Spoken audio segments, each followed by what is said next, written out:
Hey everyone, welcome back to another Ask GN. You can leave your questions in the comment section below for next episode, or if you're a Patreon backer on patreon.com/gamersnexus, you can post your question in the Discord chat where I try to read them every week.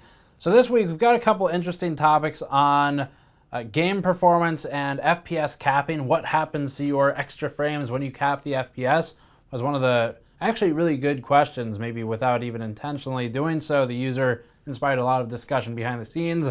But before we get into all of that, this is brought to you by EVGA's CLC 280 liquid cooler for CPUs, which we previously benchmarked and found to be a high performer given its relative silence to the temperature output. Learn more about this $140 cooler at the link in the description below. The first question is an interesting behind the scenes topic from our video where we updated the render rig. And I wanted to point this one out in video format. Answered it a bit in the comments, but a couple people asked or suggested switching software from Adobe Premiere to something else. Sometimes they were more expensive, sometimes they were less expensive, sometimes they were interim solutions, and a lot of people seemed focused on the cost of the software. But as an interesting point from a business perspective or a business owner's perspective, I wanted to highlight here that Adobe Premiere, first of all, is incredibly powerful. It does a whole lot of stuff really well, and we know how to use it, and that's the big thing. It doesn't do some things well, like hardware level optimization, for instance. It could certainly be better there. Some of its competition is better there. But the thing is, for us, we could do something like learn an entirely new program, which isn't free. If I ignore the cost of the program, I have staffing and personnel cost. We have to train up people to do the video editing in that software. I'm probably not going to have time to learn it, which is potentially problematic because I'll no longer be in a position to offer any kind of additional hands-on if needed. But more importantly, there's a time cost and a training cost for learning the new software, and there's a good chance it won't really do anything more for us than Premiere does, other than potentially render faster. And so here's where the business side of it comes in. For something like that, if I'm looking at I can improve my render performance CPU bottleneck side by just throwing more hardware at a box and spending some more money and being done with it, that's what I'm going to do. It might cost me $500 more or $1,000 more. It can cost me $1,500 more to build a system that'll render significantly faster, but that's a one-time insignificant cost compared to buying new software, learning how to use it ourselves, which is a sort of snowball effect cost, because now not only do you not know how to use the software and your team doesn't know how to use it, so you have to pay for their time, your time to learn how to use it, you also pay indirectly by having a slower content pipeline. Now all the predictions about how long it takes to do something are wrong. So that's a problem as well. So no, we're not going to switch software. Adobe Premiere is really good. It's just not that optimized for certain types of rendering that we happen to do. But the solution is to throw more hardware at it, and that's something that we're fully capable of. Fortunately, that's where our business is focused. So this is very fortunate for us because unlike other businesses where they might not be as hardware driven as we are, we're able to solve the problem pretty much overnight or within minutes a lot of the time. So that's why we're still using Premiere, and it is good software. It's really easy to make fun of for its, I don't know if lack of optimization is really the correct way to say it, but disappointing level of optimization maybe is. So that was one thing I wanted to point out. Same thing for one of the other questions, which was from matthaus woolard, who said, for your big rendering task, why do you not use the Linux kernel? You may find a significant performance boost with Blender. Same thing there. You only have two resources really, time and money, and only one of those can you get more of. So if we can just kind of spend more money to do things faster, that's fine. Linux we used to build the web server, so I'm not a foreigner to Linux, but also Windows is already installed on all the machines. That render took 20 hours, so why optimize it when it's just you let it sit overnight and it's done anyway. There's no real point in spending time screwing around with an environment that we're not really familiar with enough to do efficiently and competently the first time. You're really just better off doing what you know if it's going to be a one-off quick project, because those animations, we only have to render them once and then they're done, fortunately. So let's get into the next questions, the real ones that are off the topic of GN and back onto hardware. This was the really good one that I was excited about answering, and I sent out some requests for assistance in understanding the best way to answer this, but we'll get to that in a moment. Scooby Dooby, I believe on Discord, asked, Steve, what is the correlation, if any, between high FPS highs, and FPS lows, specifically as they relate to CPU or GPU performance, and even more specifically to i5s like in GTA 5? I ask because I found in my personal experience that limiting the maximum frame rate in a game, I can eliminate game-breaking FPS lows and have a smooth experience. I've often wondered, but haven't tested, what the effect would be to to average FPS by limiting the maximum FPS in such an instance. Would it be possible to have a net gain of average FPS by limiting max FPS? So we got a whole separate sheet for this because it required some thought, some conversations, and I spoke to Tom Peterson from NVIDIA about this a little bit because this is a topic that he's pretty experienced in, having worked on things like the frame pacing testing back in the day with the first version of FCAT and then more recently with FCAT VR. So good resource there. But just to break down the question, the way I read this basically boils down to what happens to the extra frames when we cap ourselves. 60 or 100 FPS might be your cap. And if you do that, do you just deliver the first 60 frames in the second that the hardware is capable of rendering? Or do you pace it out and deliver the 60 frames evenly spaced from one another so that you get a smoother experience, as Scooby Dooby suggested? So that's the question. And there are 3 ways to cap frame rate in a game. So the 2 main ones are known. VSync, you cap it just by turning on VSync, and now you're locked to the refresh rate of your monitor. And that it's a monitor back pressure that we've talked about in the past when G-Sync and FreeSync were really hot topics. The next one is by game engine throttles, which are getting a lot more common lately. So you can find one of these in Dota 2. Dota 2 has a default limit of 240 FPS. Overwatch has an FPS limiter as well. I think it goes to 303 or 300. Battlefield 1 has an FPS limiter. A lot of these games do. That's a game engine throttle. And then you can do GPU driver-based frame caps through the APIs. AMD and NVIDIA both have some level of driver-side frame rate cap or frame pacing. NVIDIA's uses the NV API, so that means that it can plug into Afterburner or Precision as well. So you may have a third-party solution that can cap your frame rate, and that is done through the NV API in their situation, or AMD has their own tools as well. So those are your main 3 ways to limit the frame rate in a game. VSync is a solution that gates the drain rate of the CPU. So the CPU render thread runs. VSync slows down the rate at which you present frames. The back buffer in the GPU will sit with a completed frame until it's time to deliver that frame, which will be on the monitor refresh interval. For some terminology, the front buffer and back buffer are both address spaces on the physical memory on the video card comprising the frame buffer, and they flip their pointers when it's time to present, or the specific present call that is made once a frame is ready. The back buffer contains the final completed image, and that's what you eventually see. Where it gets interesting is the game engine level throttling. So in this instance, the main loop of the game engine encounters a CPU pause, and that CPU pause delays the start of simulation for the next frame. And that happens on a specific CPU thread for the game thread, or the simulation thread more specifically, whereas your other threads might be something like the render thread, and the render thread is responsible for feeding the shapes and the objects to the GPU for being drawn later. So that would be the render thread. That's one of the busiest threads in a game and is where you get your draw calls out of. So the simulation thread is what we're mostly interested in here, and that is largely responsible for the progression and pacing of animation frame to frame. So we care a lot about what that's doing and when it is doing it. Let's say we impose a frame rate limit of 60 FPS on the game engine, not using VSync, but using the game engine limiter. With a 60 FPS limit, we're not going to be delivering frames more frequently than once every 16.67 milliseconds. The game frame rate throttle uses this pacing to determine its animation progression. So at the beginning of the loop, the CPU checks the current time against the time of the last frame delivery, which is output as a delta t, or delta time. This delta t is used to determine whether it's time to go back and work or whether the CPU simulation thread can remain idle. The CPU render thread is still doing work during this and is responsible for supplying parameters for shapes to the GPU that it ultimately draws. The game FPS caps are at the front of the pipeline, so the simulation thread waits until the desired delta t value is reflected. Simulation happens before rendering does and paces our animation. A 60 FPS cap is a frame every 16.67 milliseconds.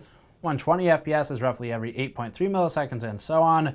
And you can calculate this simply by dividing 1000 milliseconds, that is, by the desired frame rate, and that's output in milliseconds. During this idle time for the CPU game simulation thread, we're not spinning up and spewing frames out at the frame buffer or front buffer or back buffer for storage. What's happening is, rather than generate a bunch of excess frames that get discarded, we're generating fewer frames overall and just meeting the cap as long as the hardware can keep up, which is a big assumption here that's necessary for talking through this. So only the appropriate amount of work is being done for each frame. This is why in some instances you will see power reduction, power consumption lowers because you're limiting the amount of frames going out. That makes sense.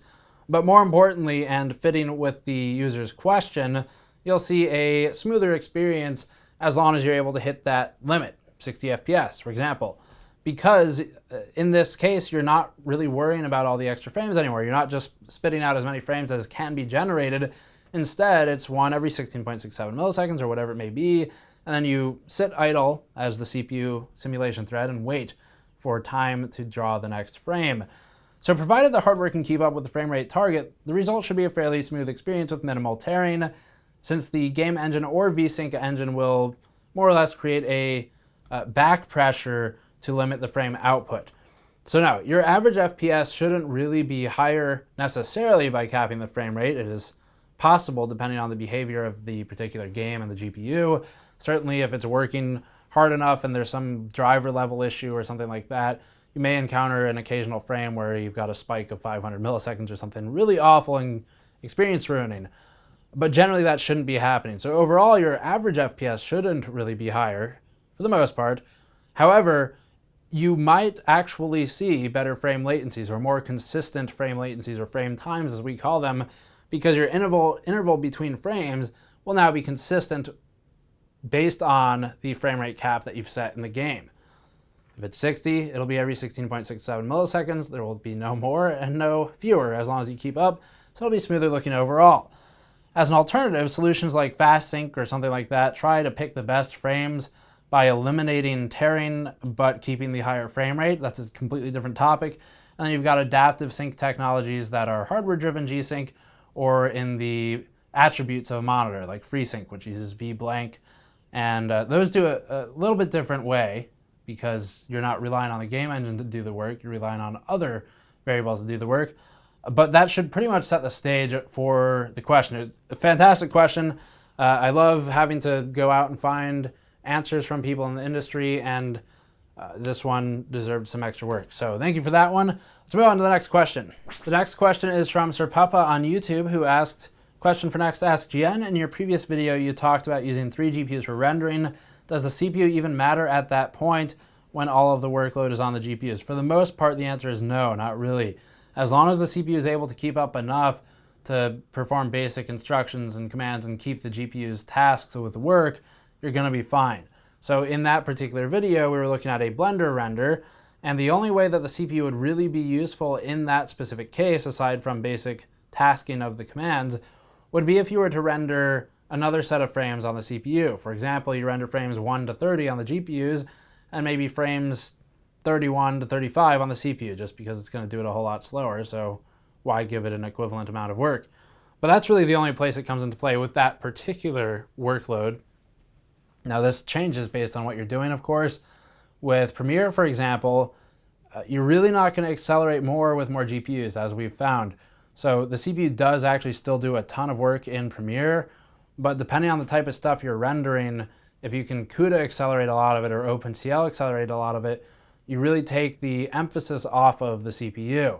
For something like 1080p 60 AVC HD encoding with limited CPU-related workloads from effects, you end up with a CUDA or OpenCL acceleration where the CPU becomes a whole lot less relevant, to the point where, in some of our testing we've shown, with an i5 and CUDA, you can render something as quickly as an i9-7900X and CUDA, or a Ryzen CPU and CUDA.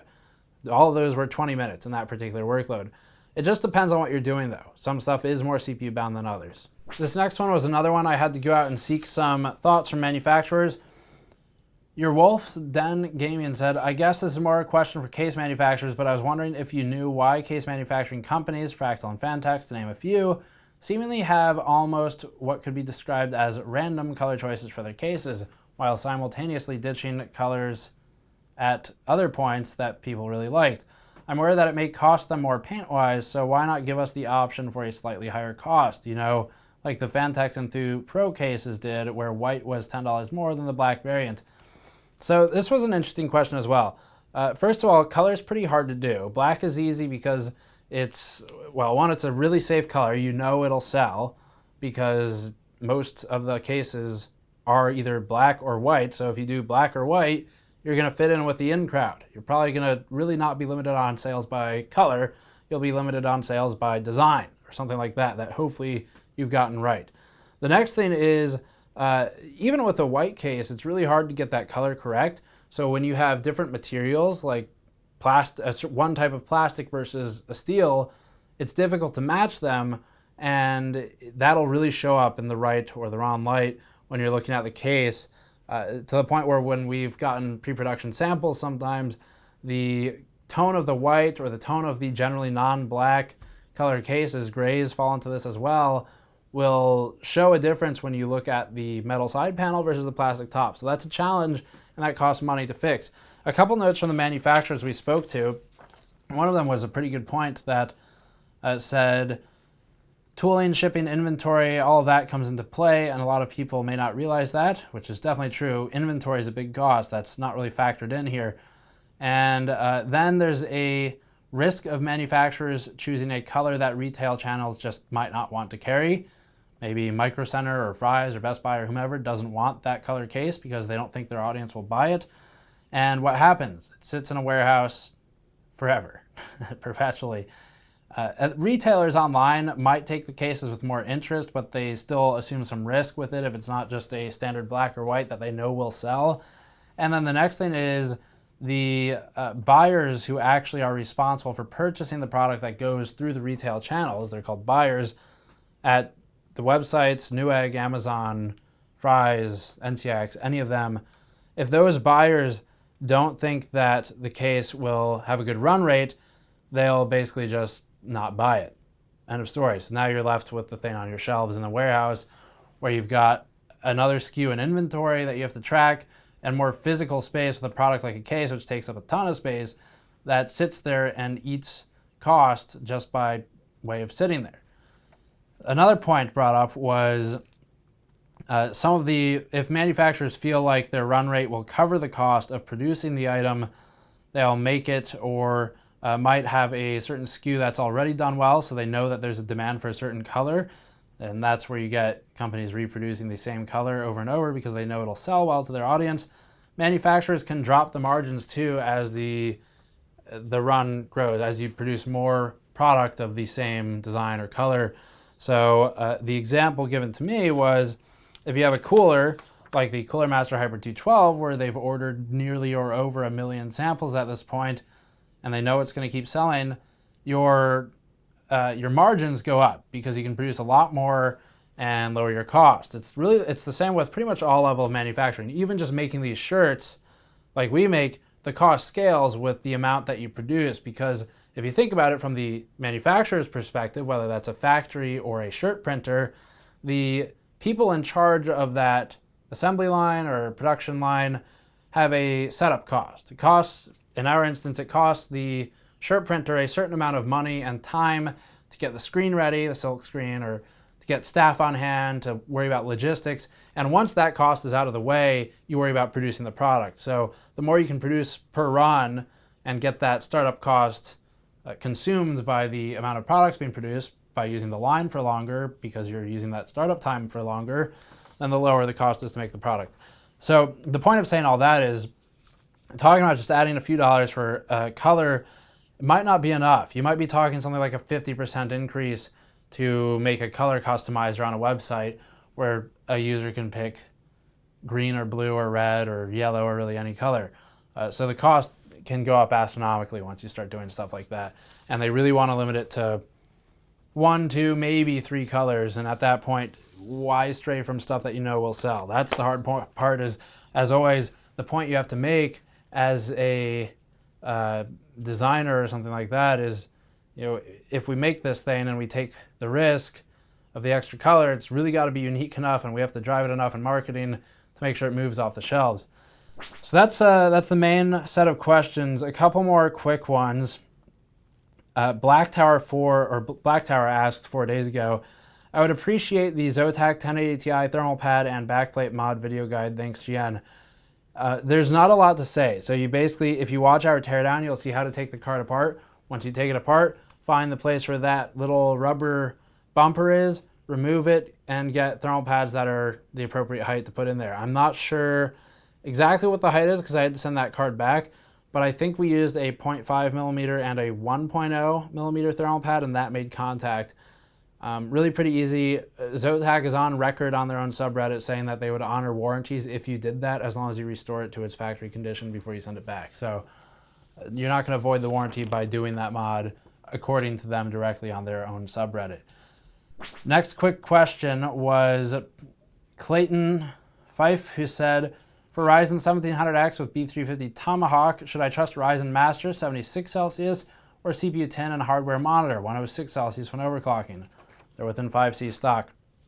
It's hard to trust any software with thermals for any CPU. With Intel, we have to spend a lot of time just looking at the different tools and figuring out which one we trust the most. And sometimes that's easiest done by putting a shim in there and measuring that with a thermocouple and comparing the numbers.